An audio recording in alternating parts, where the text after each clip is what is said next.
Lily had always been fascinated with the idea of traveling to New York City. She had read books and watched countless movies, dreaming of the day she could step onto the bustling streets and take in all the city had to offer. So when the opportunity arose for her to visit, she jumped at the chance. As she stepped off the plane, the chilly autumn air embraced her, sending shivers down her spine. But the excitement of finally being in New York overpowered her senses. The airport was bustling with activity, and Lily found herself quickly weaving through the crowds to grab her bags. As she exited the airport, she was greeted by the sights and sounds of a city that never sleeps. The bright lights, honking cars, and towering skyscrapers made her feel as though she had stepped into another world. After checking into her hotel, she dropped off her bags and set out to explore the city. The smell of hot dogs from street vendors mixed with the scent of coffee from the countless cafes, making her stomach growl. As the sun began to set, Lily found herself wandering down a quiet, dimly lit street. She had been walking for hours and was enjoying the peacefulness when she suddenly heard a voice calling out to her from the darkness. "Excuse me, miss, do you need any help?" the voice asked. Lily turned to see a man standing a few feet away from her. He was tall and thin, wearing a long coat and a fedora hat that hid most of his face. Something about him made her feel uneasy, but she couldn't quite place what it was. "No, thank you," Lily said, politely declining his offer. The man didn't move, and Lily could feel his eyes watching her as she continued down the street. She picked up her pace, feeling a sense of fear creeping into her mind. She tried to shake off the feeling and told herself that she was being paranoid. However, as she continued down the street, the same man seemed to be following her. Every time she turned a corner, he was there, lurking in the shadows. Lily began to feel more and more nervous, wondering what the man's intentions were. As she walked down a deserted alleyway, the man finally caught up to her. He grabbed her from behind, covering her mouth with his hand. Lily struggled, but the man was too strong. He dragged her into a nearby building and locked the door behind them. Lily was trapped, alone in the dark building with her captor. She couldn't see his face, but she could feel his breath on her neck as he whispered in her ear. "You're mine now," he said. Lily's heart raced as she tried to come up with a plan to escape. She looked around the room for anything she could use as a weapon, but there was nothing. Her mind was racing with fear and panic. The man seemed to be enjoying her fear, savoring the moment. Lily could hear his breathing getting heavier as he leaned in closer to her. She knew that she had to act fast if she wanted to survive. Suddenly, she heard a sound coming from outside the door. It was faint at first, but it grew louder and louder. It was the sound of police sirens. The man seemed to panic, realizing that he might be caught.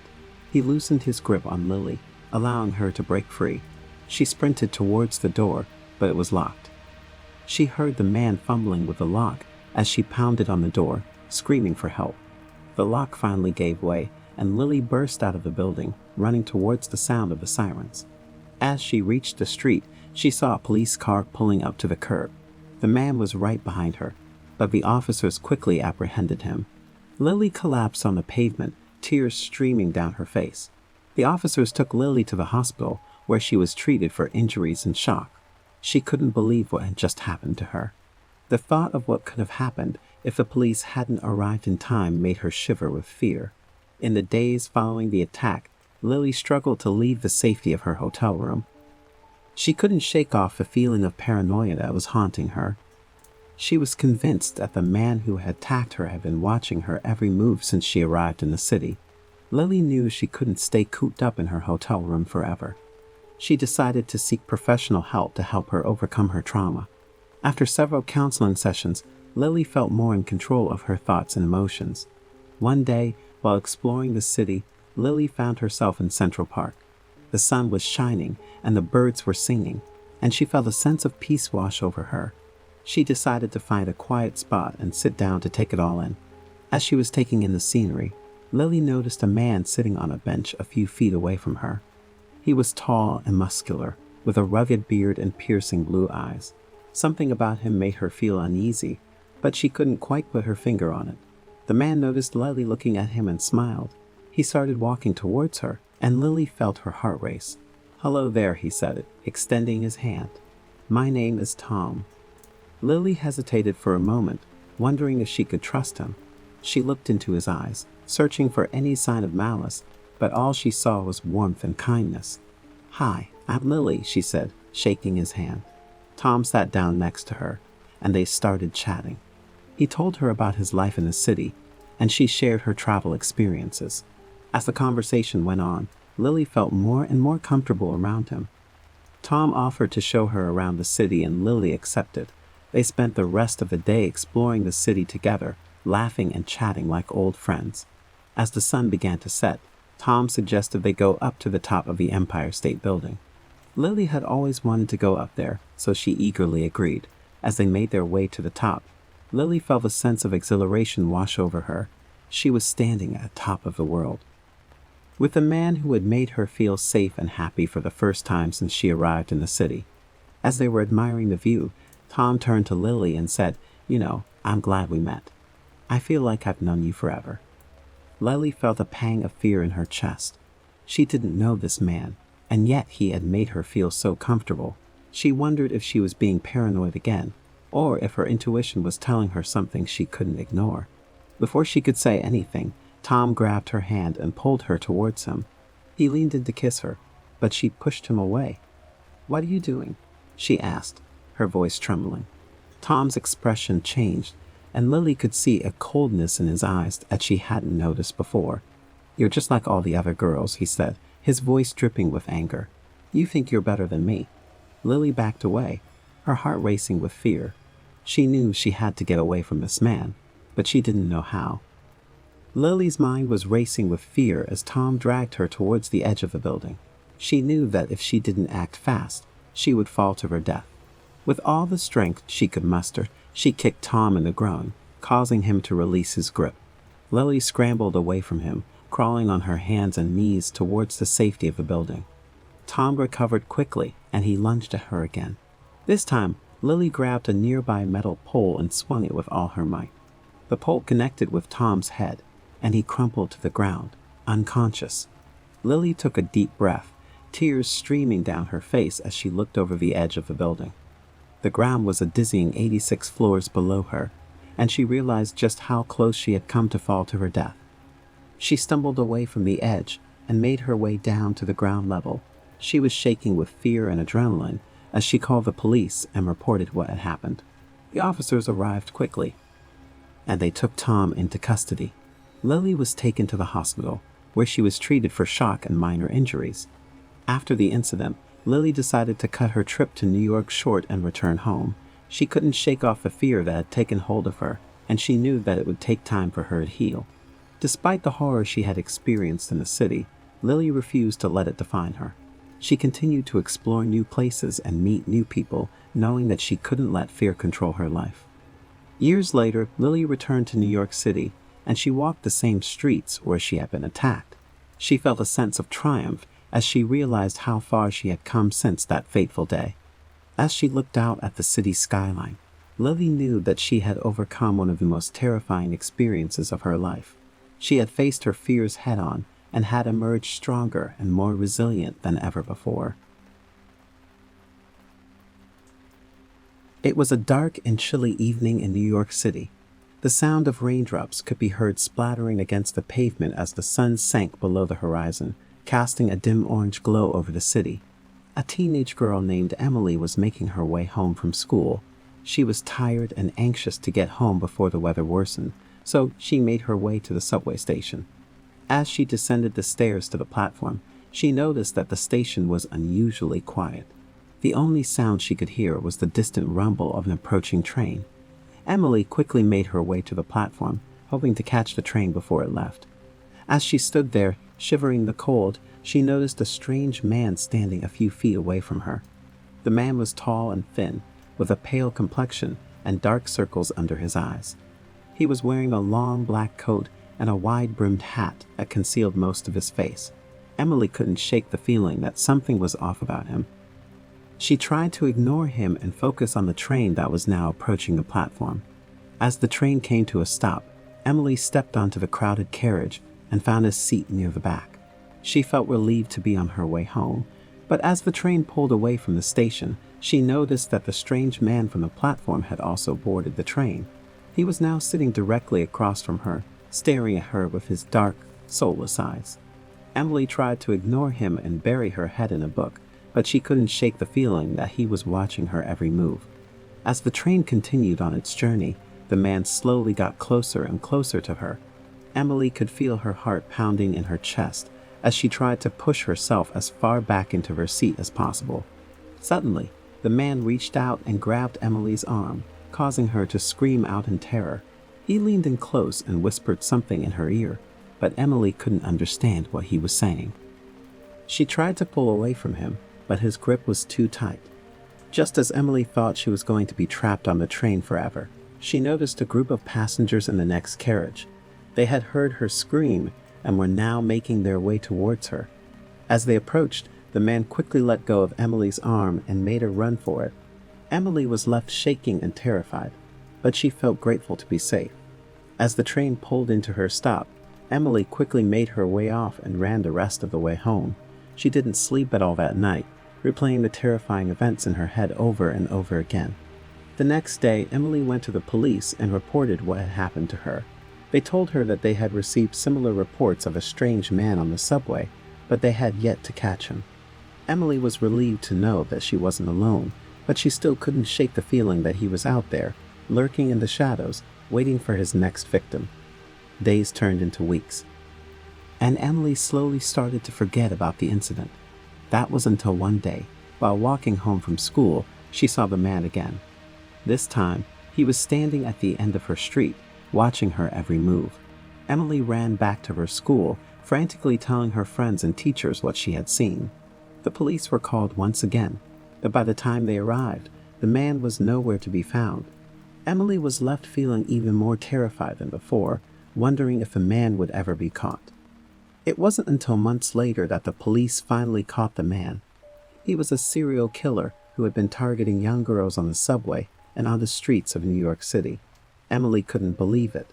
The man who had terrorized her and so many others was finally behind bars. The trial was long and grueling, but in the end, the man was sentenced to life in prison. Emily finally felt like she could breathe again, knowing that he would never be able to hurt anyone else. But just when she thought it was all over, Emily received a letter in the mail. It was from the man, and it was addressed to her. Emily's heart raced as she opened the letter and began to read. In the letter, the man confessed to everything he had done to her and the other girls on the subway. He talked about how he had become obsessed with her and couldn't help himself. Emily felt sick to her stomach as she read the words on the page. But the letter didn't end there. In the final paragraph, the man wrote that he had escaped from prison and was coming for her. Emily's blood ran cold as she realized that he was still out there, somewhere, waiting to strike again. She called the police immediately, but they couldn't find any evidence that the man had actually escaped. Emily was left feeling paranoid and anxious, wondering if he was going to come after her again. Years went by, and Emily grew up and moved on with her life. But she never forgot about the man on the subway and the terror he had caused her. She always wondered if he was still out there, watching and waiting. And then, one day, she received another letter in the mail. It was from the man, and it read, "I'm still here, Emily. I'm always watching." Emily screamed and threw the letter across the room, but she knew deep down that the man was telling the truth. He was still out there, lurking in the shadows, waiting to strike again. Emily never felt safe again, knowing that he was always watching her, waiting for his next move. As Alex stepped off the bus in New York, the freezing winter air hit him hard, and he pulled his jacket tightly around him. He was excited to spend the holidays with his grandparents, who lived in an old farmhouse on the outskirts of town. But as soon as he entered the house, he felt a sense of unease. The house was old, and it creaked and groaned with every step he took. The walls were paper thin, and Alex could hear the sound of his grandparents' footsteps in the room above him. As he made his way to his room, he noticed that the walls were adorned with strange, eerie paintings that seemed to follow him with their eyes. As the night drew in, Alex retired to his room, but he couldn't shake the feeling that he wasn't alone. He heard strange noises, footsteps, and whispers coming from the walls. At first, he tried to convince himself that it was just the old house settling, But the noises grew louder and more persistent as the night went on. Unable to ignore it any longer, Alex went to his grandparents' room to tell them what was happening. But when he opened the door, he saw something that chilled him to the bone. His grandparents were lying on the bed, unmoving with their eyes wide open and their faces twisted in terror. Alex called the police, but they found no signs of a break-in, no evidence of foul play. They said that his grandparents had died of natural causes, but Alex knew that wasn't true. He could feel a malevolent presence in the house, and he was sure that something was responsible for his grandparents' deaths. As the days passed, the feeling of unease grew stronger. Alex heard strange noises coming from the walls, and the temperature in the house dropped dramatically. One night, he woke up to find his bed shaking violently, as if someone was trying to drag him out of it. Alex knew he had to get out of the house, but the snow had been falling heavily, and the roads were impassable. He was trapped, alone, with whatever was haunting the house. As the days went by, the haunting grew more intense. Alex saw shadows moving in the corners of his eyes, heard voices whispering in his ear. He was convinced that he was losing his mind. One night, as he was lying in bed, the door to his room slowly creaked open. He tried to ignore it, but the feeling of dread grew stronger and stronger until he couldn't take it anymore. He got up and cautiously made his way to the door. What he saw on the other side made his blood run cold. A figure, black as night, was standing in the hallway, staring at him with glowing red eyes. It was like nothing he had ever seen before, a creature that seemed to be made of pure darkness. It beckoned to him, and he felt himself being drawn towards it, unable to resist. He knew that he was facing something beyond his understanding, something ancient and malevolent. Just as he was about to step forward, Alex's phone rang, jolting him back to reality. It was his friend calling to check in on him. The sound of his friend's voice was enough to break the spell, and the figure vanished into thin air. Alex packed his bags and left the house, never looking back. He never spoke of the horrors he experienced in his grandparents' house again, but he knew that he would never forget the terror he felt that winter in New York. The experience had left him with a deep fear of the unknown, a fear that would stay with him for the rest of his life.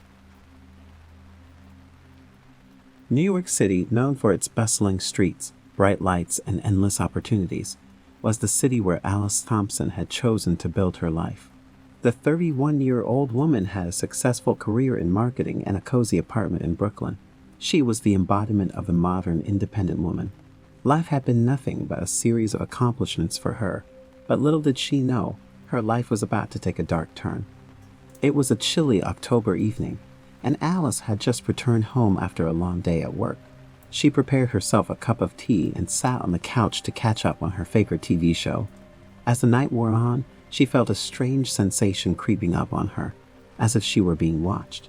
She brushed it off as a figment of her imagination and continued her evening routine. The next day, while walking to work, Alice noticed a man standing across the street from her apartment. He seemed oddly familiar, but in the hustle and bustle of the city, she thought nothing of it. As the days went by, the man seemed to appear more frequently, always lingering in the periphery of her vision. Alice grew increasingly uneasy, feeling that the man was watching her, but she couldn't find any concrete evidence to confirm her suspicions. One evening, as Alice walked home from work, she noticed the man again. This time, he was standing in the shadows of a nearby alley, his eyes locked onto her. Her heart raced, and she picked up her pace, turning the corner and sprinting up the stairs to her apartment. Once inside, she locked the door and peered out the window, but the man was gone. Shaken, Alice couldn't shake the feeling that she was being hunted. A week went by without any sightings of a mysterious man, and Alice's nerves began to settle. She started to believe that her mind had been playing tricks on her. However, one evening while she was walking her dog, she stumbled upon a horrifying sight. Lying on the pavement just outside her apartment building was a dead cat, brutally mutilated. The gruesome sight sent a shiver down her spine, and she couldn't help but think of a mysterious man. That night, Alice couldn't sleep. The image of the mutilated cat haunted her, and she lay awake, listening to every creak and groan of her old apartment building. Suddenly, she heard the distinct sound of her front door creaking open. Panic set in as she grabbed her phone and dialed 911, her hands trembling.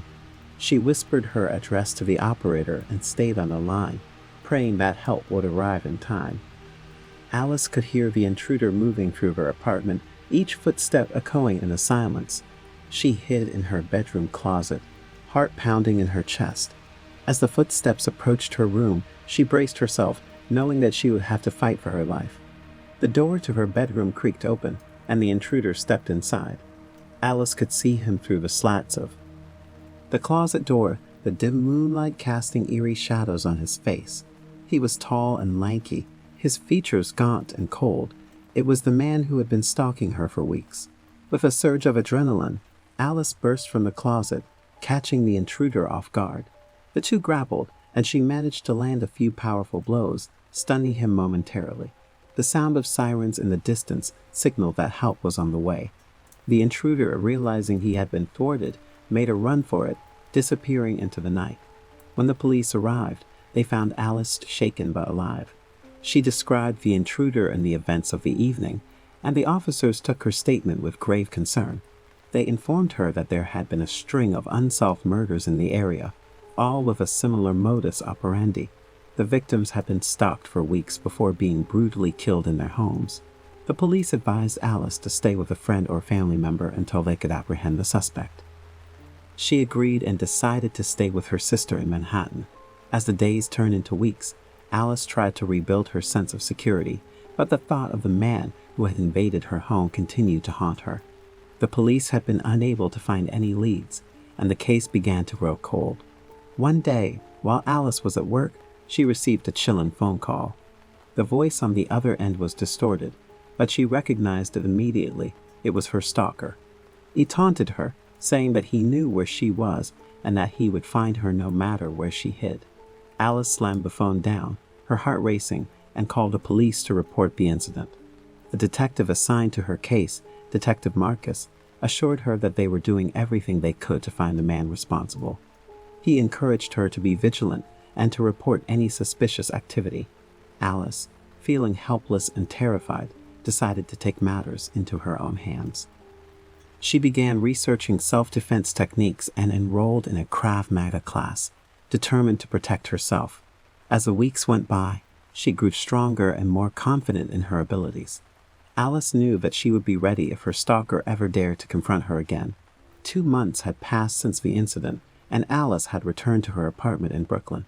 The police had still not caught her stalker, but she refused to live in fear any longer. She had installed a state-of-the-art security system and was prepared to face whatever came her way. One night, as Alice lay in bed, she heard a noise outside her window. Her heart skipped a beat, but she forced herself to remain calm. Slowly, she crept to the window and peered out, scanning the street below. There, lurking in the shadows, was her stalker. Filled with rage and determination, Alice grabbed her phone and dialed Detective Marcus, informing him of the situation. She then armed herself with a kitchen knife and waited. The stalker approached her door, but this time he was met with resistance. Alice had barricaded the entrance, preventing him from easily breaking in. As the man tried to force his way inside, Detective Marcus and his team arrived on the scene. They apprehended the stalker, and Alice watched from her window as he was placed in handcuffs and led away.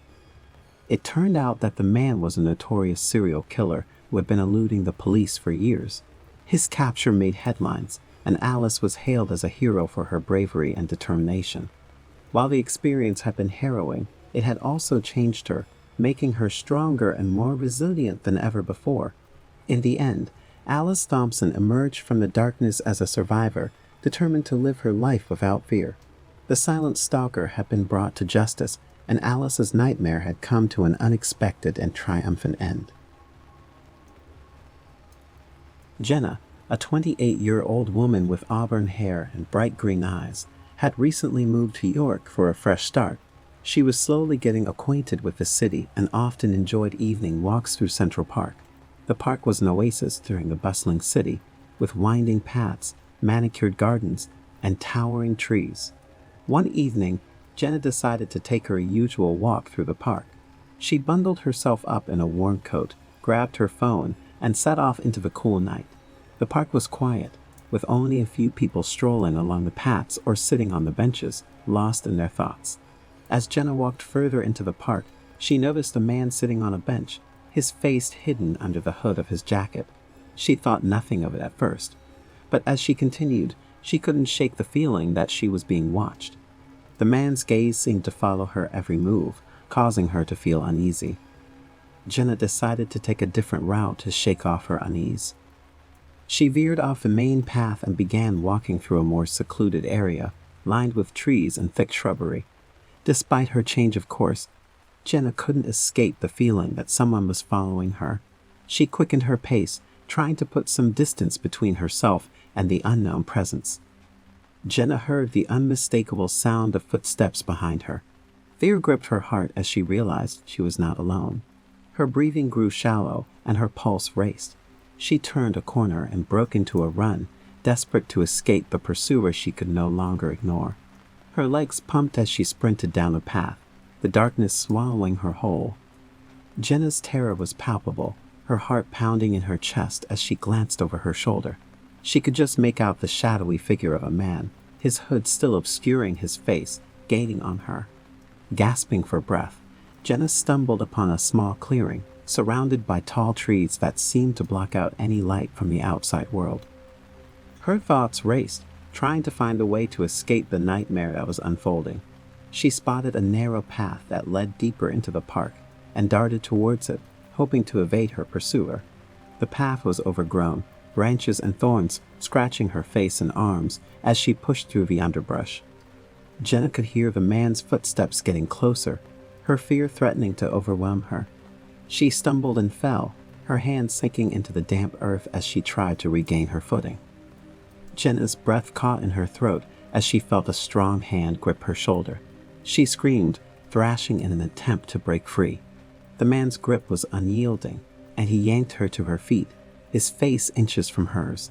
She could see his eyes, cold and motionless, staring into her very soul. "Please, don't hurt me," Jenna pleaded, her voice barely a whisper. The man's lips twisted into a cruel smile, and he dragged her deeper into the woods, away from any hope of rescue. Jenna's heart sank as she realized no one would find her in this desolate place.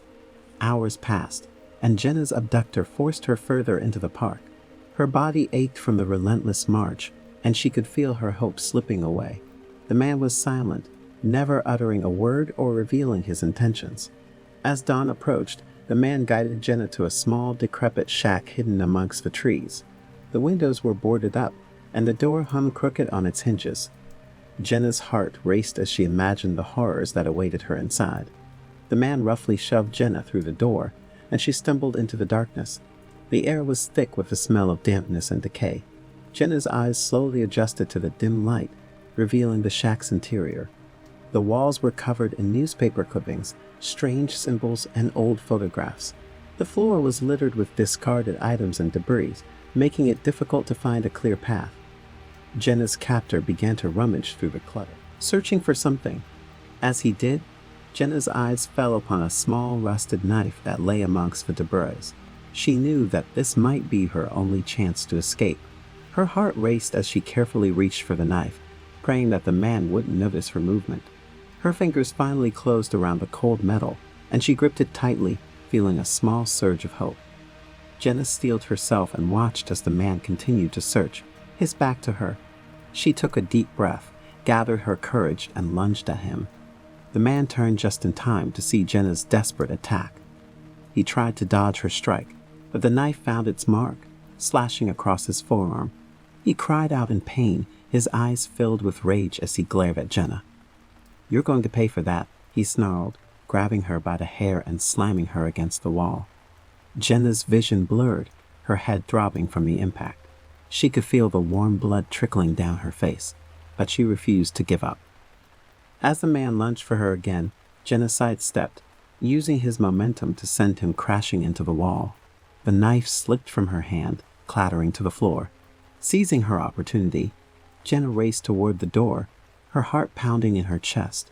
She could hear the man cursing behind her as he scrambled to his feet, his injured arm slowing him down. She flung the door open, a burst of cold air hitting her as she stumbled out of the shack. Her legs felt like lead, but Jenna willed herself to keep moving. She knew she couldn't outrun him forever, but she had to try. As she ran through the dense forest, the first light of dawn filtered through the trees, giving her hope that she might make it out alive. Jenna suddenly stumbled upon a familiar path, one she had taken many times during her evening walks. Relief washed over her, and she followed it, praying that it would lead her back to the main park area. Her lungs burned and her legs threatened to give out. But Jenna pushed herself to keep going. She could hear the man's footsteps growing fainter, but she knew he was still in pursuit. As she emerged from the woods, she spotted a park ranger's truck parked nearby, its driver nowhere in sight. With her last ounce of strength, Jenna sprinted towards the truck, tears streaming down her face. She reached it just as the park ranger emerged from a nearby restroom, his eyes widening in shock at the sight of Jenna's disheveled and bloodied appearance. "Help me, please," she gasped, collapsing into his arms. The ranger quickly assessed the situation, helping Jenna into the truck and radioing for backup. As the sirens wailed in the distance, Jenna allowed herself to finally break down, her body racked with sobs. The man was eventually captured, his hideout uncovered, and the horrifying truth of his crimes revealed. Jenna's bravery had not only saved her life, but had brought an end to the man's reign of terror. Though the events of that night would forever haunt Jenna, she found solace in knowing that she had survived and that she had helped to bring a dangerous predator to justice. The city of York was shocked by the revelations, and the story of Jenna's harrowing escape spread like wildfire. People praised her courage and resilience, and she became a symbol of hope and strength in the face of darkness. In the months that followed, Jenna underwent therapy to help her cope with the trauma she had endured. The experience had changed her, but she refused to let it define her. Instead, she channeled her energy into helping others who had faced similar situations. Jenna became an advocate for victims of violence, sharing her story to raise awareness and provide support to those in need. As the years passed, Jenna found solace in her work, and the once peaceful Central Park became a place of healing for her. She would often return to the park, walking the same paths she had once feared. As a reminder of her strength and determination, the memory of that horrific night still lingered, but it no longer had the power to hold her captive. The city of York had been forever changed by Jenna's story, and the park had become a place of reflection for many. It served as a stark reminder of the darkness that could lurk in the shadows, but also stood as a testament to the resilience and courage of those who faced it.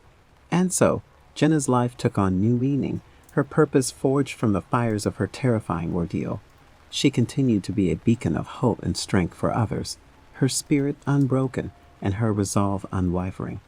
In the end, the horror that Jenna had faced in York's Central Park became a catalyst for change, both in her own life and in the lives of countless others who found inspiration in her story.